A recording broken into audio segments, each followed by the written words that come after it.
Welcome students. আজকে আমি আবার একটি ক্লাস নিয়ে এসেছি যেখানে আমি আলোচনা করব ইউক্রোমাটিন এবং হেটেরোক্রোমাটিন নিয়ে। তোমরা সবাই জানো যে ক্রোমোজোম থাকে কোথায়? একটা কোষের নিউক্লিয়াসের ভিতর ক্রোমোজোম থাকে। ধরো যদি এটা একটা কোষ হয় তাহলে সেই কোষের ভেতর থাকে নিউক্লিয়াস, তার ভেতর এই নিউক্লিয় জালিকা অংশে ক্রোমোজোম থাকে এবং ক্রোমোজোমের মধ্যে ক্রোমোজোম এবং তার মধ্যে যে প্রোটিন সেটা নিয়ে যে অ্যাসেম্বলি গঠিত হয় সেই সূত্রটাকে আমরা বলতে পারি ক্রোমাটিন সূত্র। কি সূত্র? ক্রোমাটিন ফাইবার বা ক্রোমাটিন সূত্র। সেই ক্রোমাটিনটি আমি এখানে বলেছি দু রকম হয়, ইউক্রোমাটিন এবং হেটেরোক্রোমাটিন। তাহলে ক্রোমাটিনটা দু রকম হয়, একটা হলো ইউক্রোমাটিন, আরেকটি হলো হেটেরোক্রোমাটিন।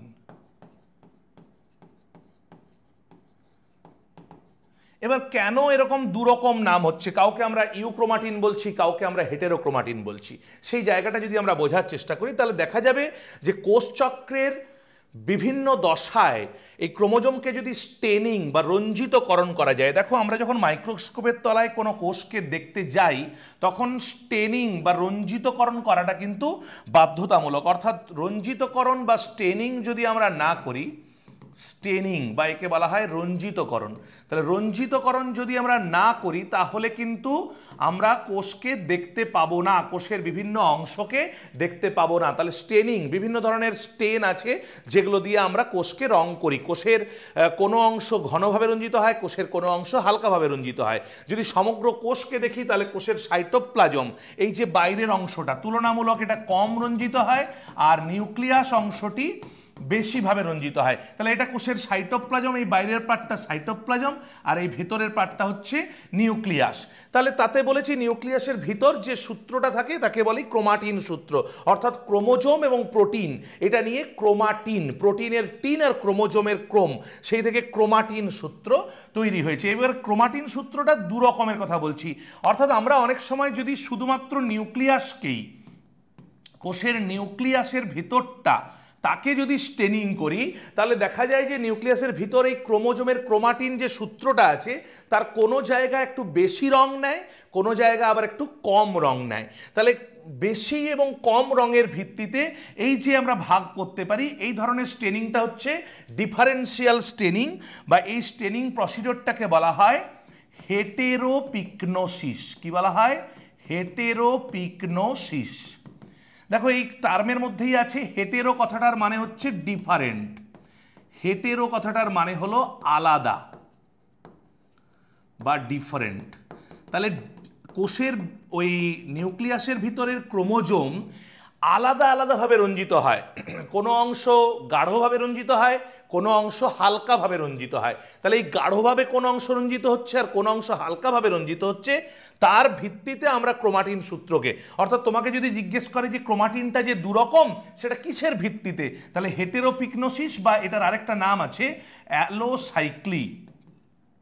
তাহলে এই হেটেরোপিকনোসিস বা অ্যালোসাইক্লির ভিত্তিতে, এইটার ভিত্তিতে ক্রোমোজোমটা কিন্তু যে ক্রোমাটিন সূত্রটা রয়েছে সেটা দু প্রকার, এই যে বললাম ইউক্রোমাটিন এবং হেটেরোক্রোমাটিন।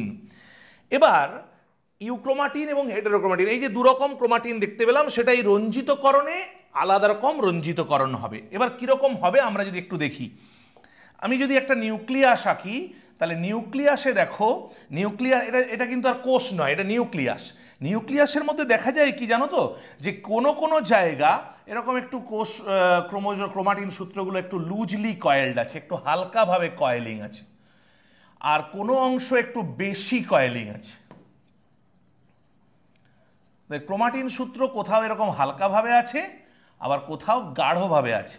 এবার দেখো এরকমভাবে ক্রোমাটিন সূত্রগুলো ছড়িয়ে ছিটিয়ে আছে, তার মধ্যে কোনো কোনো অংশ দেখা যায় প্রচণ্ড গাঢ়ভাবে, প্রচণ্ড কম্প্যাক্ট এবং কনডেন্সড ভাবে থাকতে থাকতে এরকম খুব ডেন্স হয়ে গেছে। ধরো এই যে অংশটা ডেন্স হয়ে গেছে, ধরো এইখানের অংশটা আরও একটু ডেন্স হয়ে গেল, এবং সাধারণত এটা পেরিফেরাল রিজিয়ানে, পরিধির দিকে একটু বেশি ডেন্স অঞ্চলগুলো দেখতে পাওয়া যাবে। ধরো এই জায়গাটা আবার আমি দেখাই যে খুব বেশি ডেন্স হয়ে গেছে, ঘন হয়ে গেছে। তাহলে স্বাভাবিক একটা ব্যাপার, যে অংশ ঘন হবে সে অংশ কি হবে, বেশি রং নেবে না কম রং নেবে, বেশি রং নেবে স্বাভাবিকভাবে। তাহলে এই যে তুলনামূলকভাবে যেটা কম্প্যাক্ট স্ট্রাকচার, কম্প্যাক্ট বা ঘন, কম্প্যাক্ট স্ট্রাকচার, এই অংশটা তুলনামূলকভাবে গাঢ়ভাবে রঞ্জিত হবে, গাঢ়ভাবে রঞ্জিত হবে। এবং বিশেষ করে এটা ইন্টারফেজের সময়, ইন্টারফেজ কোষ যখন একটা, দেখো কোষচক্র তো চলতে থাকে, একটা কোষ বিভিন্ন দশায় থাকে, ইন্টারফেজে থাকে, বিভাজন দশায় থাকে। আমরা মূলত একটা কোষকে ইন্টারফেজ দশায়, অর্থাৎ যখন সে বিশ্রামরত অবস্থায় আছে, তখন যখন দেখব তাতে যে অংশটা এরকম কম্প্যাক্ট বা ঘনভাবে রঞ্জিতকরণ হয়ে আছে, সেই ঘনভাবে রঞ্জিত যে অংশটাকে আমরা বলবো, তাহলে এই অংশটাকে আমরা কি বলবো, এই অংশটাকে বলবো হেটেরোক্রোমাটিন, যেটা খুব ঘনভাবে রঞ্জিত হয়েছে, হেটেরোক্রোমাটিন। আর যে অংশটা তুলনামূলকভাবে দেখো তার বাইরের দিকে যে অংশগুলো, এই অংশগুলো বা এই অংশগুলো, এগুলো কম ঘন, তাহলে এই অংশটাকে আমরা বলবো ইউক্রোমাটিন, এই অংশটাকে আমরা বলবো ইউক্রোমাটিন। অর্থাৎ এই অংশটা কম ঘনভাবে রঞ্জিত হয়েছে, অতটা কম ঘন বলে কম রঞ্জিত হয়েছে। তাহলে এটা হচ্ছে তুলনামূলকভাবে লেস কনডেন্স, বা এই অংশটা লুজলি কয়েলড, লুজলি কয়েলড। এখানে কিন্তু আমি আরেকটা কথা তাহলে হেটেরোক্রোমাটিনের ক্ষেত্রে লিখতে পারি ডেন্সলি কয়েলড, ডেন্সলি কয়েলড। খুব ঘনভাবে সেগুলো ক্রোমাটিন সূত্রগুলো কয়েলিং হওয়ার জন্য খুব ঘন হয়ে গেছে বলে গাঢ়ভাবে রঞ্জিত হয়েছে।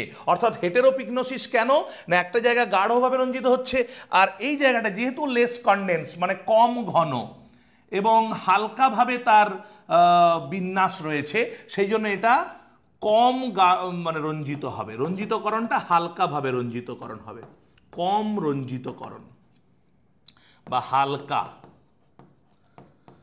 হালকাভাবে রঞ্জিত হবে, আর এই জায়গাটা গাঢ়ভাবে রঞ্জিত হবে। তাহলে বেসিক ডিফারেন্স আশা করি তোমরা বুঝতে পারলে, যে একটা কোষের নিউক্লিয়াসের মধ্যে দেখো ক্রোমাটিন সূত্র আছে, কিন্তু ক্রোমাটিন সূত্র কোথাও বেশি ঘন, কোথাও কম ঘন। যেখানে বেশি ঘন, অর্থাৎ এই যে আমি ঘন অঞ্চলগুলো দেখিয়েছি, এই ঘন অঞ্চলগুলো তুলনামূলকভাবে আমি বলেছি যে এই ধরনের হেটেরোক্রোমাটিন স্ট্রাকচার কিন্তু পরিধির দিকে বেশি থাকবে, পরিধির দিকে, হোয়ারাজ মাঝের দিকে বা পরিধির দিকে ছিটিয়েও লেস কনডেন্স বা লুজলি কয়েলড যে অংশগুলো থাকবে তাকে আমরা বলেছি ইউক্রোমাটিন। এই অংশটা হালকাভাবে রঞ্জিত হবে, হোয়ারাজ হেটেরোক্রোমাটিন সে কিন্তু গাঢ়ভাবে রঞ্জিত হবে।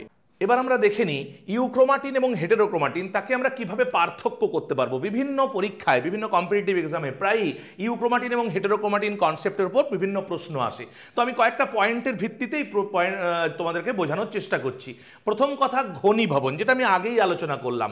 ইন্টারফেজ দশায় যেহেতু এটা লুজলি কনডেন্সড, অকুণ্ডলীকৃত ইউক্রোমাটিনটা, অতটা ঘনীভবন দেখা যায় না, কম ঘনীভবন দেখা যায় বলে, অকুণ্ডলীকৃত থাকে বলে এটা রঞ্জিতকরণের ক্ষেত্রে হালকাভাবে রঞ্জিত হয়। এই দুটো পয়েন্ট আমি আগেই আলোচনা করলাম। তাহলে রঞ্জিতকরণ ইউক্রোমাটিন সবসময় মনে রাখবে হালকাভাবে রঞ্জিত হয়, কেননা সেটা অকুণ্ডলীকৃত আছে এবং বিভাজন দশায় সেটার অল্প কুণ্ডলীভবন ঘটে। বিভাজন বা মেটাফেজ দশার যখন প্রোফেজ, মেটাফেজ, অ্যানাফেজ এসব জায়গায় চলে যাচ্ছে, তখন তার অল্প একটু কুণ্ডলীভবন ঘটছে, কিন্তু বিশ্রামকালে, বিশ্রামরত অবস্থায় ইন্টারফেজ দশায় সেটার কিন্তু কুণ্ডলীভবন খুব কম। কিন্তু হেটেরোক্রোমাটিন লক্ষ্য করো সর্বদা কুণ্ডলীকৃত অবস্থায় থাকে, সব সময় প্রচণ্ড ডেন্সলি কয়েলড থাকে। তাহলে এটা খুব ঘনীভূত অবস্থায় থাকে, ডেন্সলি কনডেন্সড অবস্থায় থাকে। আমি এটা আগেই আলোচনা করেছি, ডেন্সলি কয়েলড অ্যান্ড কনডেন্সড। আর তাহলে এইটা হচ্ছে লুজলি কয়েলড অ্যান্ড কনডেন্সড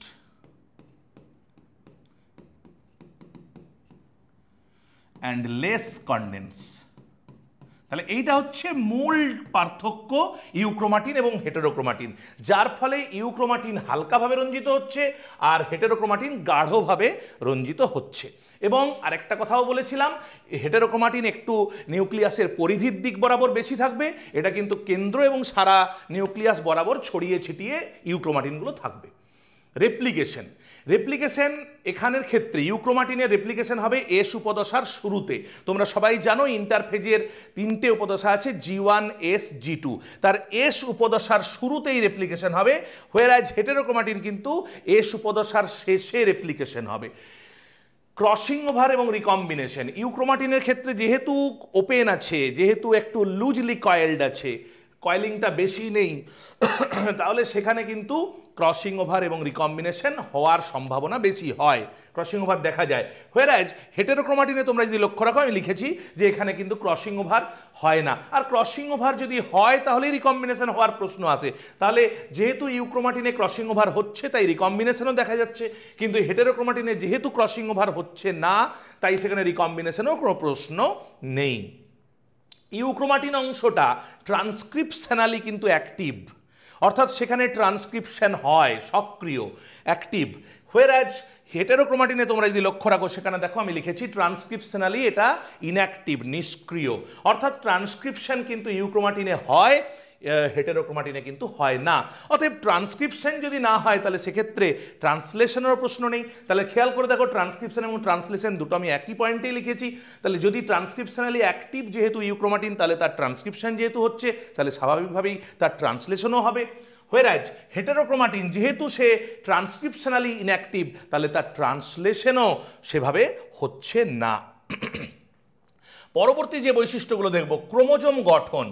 একটা ইউক্রোমাটিন সে কিন্তু ক্রোমোজোম গঠনে মুখ্য ভূমিকা নিচ্ছে, অর্থাৎ ক্রোমোজোমের বেশিরভাগ অংশ কিন্তু ইউক্রোমাটিন দিয়েই তৈরি। তাহলে ক্রোমোজোমের বেশিরভাগ অংশ, বেশিরভাগ, আর একটা কথা আমি অ্যাড করলাম, বেশিরভাগ অংশ এটা দিয়েই তৈরি, কিন্তু ক্রোমোজোমের খুব কম অংশ হেটেরোক্রোমাটিন দিয়ে তৈরি। যেহেতু হেটেরোক্রোমাটিন তেমন একটা মুখ্য ভূমিকা নেই, তার ট্রান্সক্রিপশনালি ইনঅ্যাক্টিভ, তাই জন্য ক্রোমোজোমের কিন্তু বেশিরভাগ অংশ ইউক্রোমাটিন আর কম অংশই হেটেরোক্রোমাটিন। আর ক্রোমোজোমের সেই জন্য যত আর্ম বা বাহু আছে ক্রোমোজোমের, সেই বাহুগুলো কিন্তু ইউক্রোমাটিন দিয়ে তৈরি। অর্থাৎ তোমরা জানো যে এইটা ক্রোমোজোমের যদি এইটা একটা সেন্ট্রোমিয়ার হয়, আমি একটু তোমাদের ছবি এঁকে দেখানোর চেষ্টা করছি। ধরো এটা একটা যদি ক্রোমোজোম হয়, তাহলে এইগুলো হচ্ছে ক্রোমোজোমের আর্ম। তাহলে মূলত এই আর্ম অংশগুলো সবটাতেই কিন্তু আছে হচ্ছে ইউক্রোমাটিন, এই আর্ম অংশগুলো। আর এই মাঝের যেটা আছে এইটাকে বলে সেন্ট্রোমিয়ার, তোমরা সবাই নিশ্চয়ই জানো। তাহলে এটা বলেছি হেটেরোক্রোমাটিন, বলেছি সেন্ট্রোমিয়ার এবং টেলোমিয়ার। অতএব এই সেন্ট্রোমিয়ার, তাহলে এইটা আছে কোথায়, আমি দুটোকে তীরচিহ্ন দিয়ে একটু ঠিক জায়গা বুঝিয়ে দিই। তাহলে যদি দেখি যে এরকম জায়গাগুলো, বেশিরভাগ অংশটাতেই কিন্তু ইউক্রোমাটিন আছে। হোয়ারএজ আমরা যদি হেটেরোক্রোমাটিন দেখার চেষ্টা করি, তাহলে এই ক্রোমোজোমটাকেই যদি আমি নিয়ে যাই এখানে, এই ক্রোমোজোমটার এই গ্রিন পার্টটা আমি তাহলে মুছে দিই, এই অংশটা কিন্তু ইউক্রোমাটিন। হেটেরোক্রোমাটিন তাহলে কোথায় থাকবে? হেটেরোক্রোমাটিন থাকবে হচ্ছে এই সেন্ট্রোমিয়ার অংশে, আমি যেটাকে বক্স করে দিচ্ছি, আর টেলোমিয়ার একদম প্রান্ত দিকে। তাহলে এই প্রান্ত ভাগটাকে বলে টেলোমিয়ার, আর এই কেন্দ্রীয় অংশটাকে বলে সেন্ট্রোমিয়ার। তাহলে এই সেন্ট্রোমিয়ার এবং টেলোমিয়ার অংশে হেটেরোক্রোমাটিন থাকছে। হোয়ারএজ গোটা বাহু জুড়ে, এই গোটা বাহু জুড়ে প্রায় ম্যাক্সিমাম অংশ ইউক্রোমাটিন দ্বারা গঠিত। এটা একটা গুরুত্বপূর্ণ বিষয়। আর এর গঠনটা হচ্ছে বিডস অন স্ট্রিং, অর্থাৎ তোমরা যদি একটা এরকম পাকানো সুতোর মতো দেখো, আমি একটা ছবি এঁকেই দেখানোর চেষ্টা করি আবার তোমাদের। তাহলে এরকম বেশি যেহেতু ডেন্স নেই, এরকম মনে হবে যেন একটা তারের মধ্যে কিছু বিডস, পুতির দানার মতো এরকম আছে, এই রকম টাইপের গঠন হবে। অর্থাৎ লুজলি কয়েলড, তার এইখানে মনে হবে যেন এই যে ব্লু কালারের যেগুলো আঁকলাম এগুলো বিডস, পুতির দানার মতো বিডস। আর এইটা হচ্ছে সেই স্ট্রিং বা তার। তাহলে বিডস অন স্ট্রিং, এরকম স্ট্রিংয়ের উপর বিডসের মতো এরকম স্ট্রাকচার হবে। স্ট্রিংয়ের উপর যখন মনে হবে যেন পুতির দানা একটা স্ট্রিংয়ের মধ্যে, একটা পুতির মালার মতো দেখতে হবে অনেকটা। হোয়ারএজ এটা কিন্তু মোর কনডেন্সড অ্যান্ড কম্প্যাক্ট, মানে এটা কিন্তু ওরকম থাকবে না একদম পুরো এরকম ঘেটে, ভিতরে যতটা কনডেন্সড ভাবে বা কয়েল্ডিং ভাবে থাকা সম্ভব একদম কয়েল করে থাকবে। অর্থাৎ এটাকে যদি আমি একটা পুঁতির মালার মতো ভাবতে পারি, এটা কিন্তু একসাথে গুচ্ছাকারে, যেমন একটা উল পাওয়া যায় যে একসাথে পুরো বান্ডিল করা থাকে, সুতোর বান্ডিল যেমন হয় সেরকম bundle like compact and condensed, সেই জন্যই এটা গাঢ়ভাবে রঞ্জিত হয়। আর এটা এত লুজভাবে আছে বলেই এটা কিন্তু হালকাভাবে রঞ্জিত হয়। রিপিটিটিভ ডিএনএ, তোমাদের আমি আগে অন্যান্য ক্লাসে আলোচনা করেছি, রিপিটিটিভ ডিএনএ মানে ডিএনএর মধ্যে যদি কোনো সিকোয়েন্স বারে বারে থাকে, সেরকম রিপিটিটিভ সিকোয়েন্স কিন্তু ইউক্রোমাটিনে খুব কম, আর রিপিটিটিভ সিকোয়েন্স কিন্তু হেটেরোক্রোমাটিনে খুব বেশি পরিমাণে থাকে। রিপিটিটিভ ডিএনএ বা যেগুলো স্যাটেলাইট ডিএনএ সেগুলো কিন্তু এখানে বেশি পরিমাণে থাকে। আর যেটা খুব আরেকটা গুরুত্বপূর্ণ পয়েন্ট আসি, পরিমাণ কিন্তু ইউক্রোমাটিনের জিনোমের মাত্র 2 থেকে 3%, কারণ বেশিরভাগ অংশই ওই অব্যবহৃত বা ট্রান্সক্রিপশনালি ইনঅ্যাক্টিভ। জিনোমের তাই 97 থেকে 98% কিন্তু হেটেরোক্রোমাটিন, বাট ইউক্রোমাটিন হচ্ছে জিনোমের 2 থেকে 3%। অর্থাৎ তোমরা এটা মাথায় রাখো যে জিনোমের বেশিরভাগ জিন কিন্তু ট্রান্সক্রিপশনালি অ্যাক্টিভ নয়। যেগুলো ট্রান্সক্রিপশনালি অ্যাক্টিভ জিন, ট্রান্সক্রিপশনালি এবং ট্রান্সলেশনালি, অর্থাৎ যে জিনগুলো প্রোটিন তৈরি করে, আরএনএ তৈরি করে, প্রোটিন তৈরি করে, তারা কিন্তু মূলত ইউক্রোমাটিন, সেরকম জিনের সংখ্যা কম। তোমাদের শরীরে অ্যাক্টিভ জিনের থেকে ইনঅ্যাক্টিভ জিনের পরিমাণ কিন্তু বেশি। তাই এখানেও লক্ষ্য করো হেটেরোক্রোমাটিনের পরিমাণ, তোমাদের কোষের মধ্যে হেটেরোক্রোমাটিনের পরিমাণ বেশি। আসলে সেটা নিউক্লিয়াসে দেখলে মনে হবে মাত্র কয়েক জায়গায় প্যাচে প্যাচে আছে, যেমন আমি যে ছবিটা তোমাদেরকে দেখিয়েছিলাম, আবার সেইটাতে একটু ফিরে যাই, যে নিউক্লিয়াসে যেমন দেখেছিলে প্যাচে, এখানে যেমন মনে হবে যে তোমার তাহলে তো ইউক্রোমাটিনই বেশি আছে, হেটেরোক্রোমাটিন মাত্র এখানে আমার ছবি অনুযায়ী 3টে আছে বা 3টে জায়গাতে আছে, কিন্তু তা না। এই অল্প জায়গার মধ্যে কম্প্যাক্টভাবে প্রচুর পরিমাণে জিন ঢুকে আছে, হুইচ আর ট্রান্সক্রিপশনালি ট্রান্সলেশনালি ইনঅ্যাক্টিভ। এরা অতটা কোনো কাজ করে না, এদের রেপ্লিকেশন হয় কিন্তু সেভাবে জিনগুলোর যে ফাংশনালি জিনগুলো অতটা অ্যাক্টিভ না, হয়ে যেটা অনেক কম আছে, ছড়িয়ে ছিটিয়ে আছে কিন্তু কম আছে, এবং ছড়িয়ে ছিটিয়ে আছে বলেই এদের রেপ্লিকেশন হওয়া, এদের ট্রান্সক্রিপশন ট্রান্সলেশন হওয়া তুলনামূলকভাবে ইজিয়ার। তাহলে আজকের ক্লাস থেকে আশা করি তোমরা পরিষ্কারভাবে বুঝতে পারলে যে ইউক্রোমাটিন এবং হেটেরোক্রোমাটিন এই দুটো জিনিসের মধ্যে পার্থক্য কী আছে এবং কিসের ভিত্তিতে এদেরকে আমরা ইউক্রোমাটিন হেটেরোক্রোমাটিন বলছি।